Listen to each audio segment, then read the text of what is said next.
एक दिन गौतम बुद्ध अपने शिष्यों के साथ एकदम शांत बैठे हुए थे। उन्हें इस प्रकार बैठे हुए देख शिष्य चिंतित हुए कि कहीं वह अस्वस्थ तो नहीं है। एक शिष्य ने उनसे पूछा कि आज वह मौन क्यों बैठे हैं, क्या शिष्यों से कोई गलती हो गई है। इसी बीच एक अन्य शिष्य ने पूछा कि क्या वह अस्वस्थ हैं, पर बुद्ध मौन रहे। तभी कुछ दूर खड़ा व्यक्ति जोर से चिल्लाया, आज मुझे सभा में बैठने की अनुमति क्यों नहीं दी गई है। बुद्ध आंखें बंद करके ध्यान मग्न हो गए। वह व्यक्ति फिर से चिल्लाया, मुझे प्रवेश की अनुमति क्यों नहीं मिली।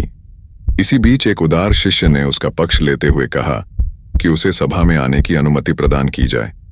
बुद्ध ने आंखें खोलीं और बोले, नहीं, वह अछूत है, उसे आज्ञा नहीं दी जा सकती।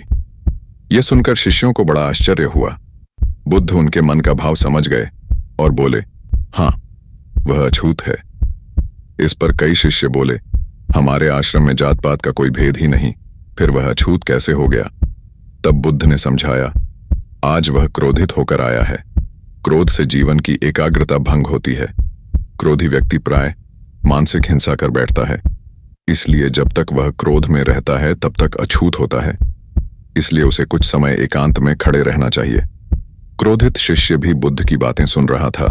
पश्चाताप की अग्नि में तपकर वह समझ चुका था कि अहिंसा ही मनुष्य का महान कर्तव्य व परम धर्म है।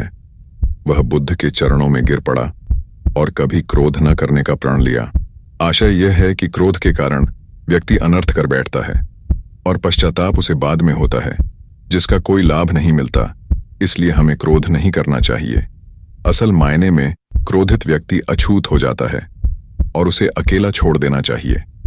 क्रोध करने से तन, मन और धन तीनों की हानि होती है। क्रोध से ज्यादा हानिकारक कोई और वस्तु नहीं है।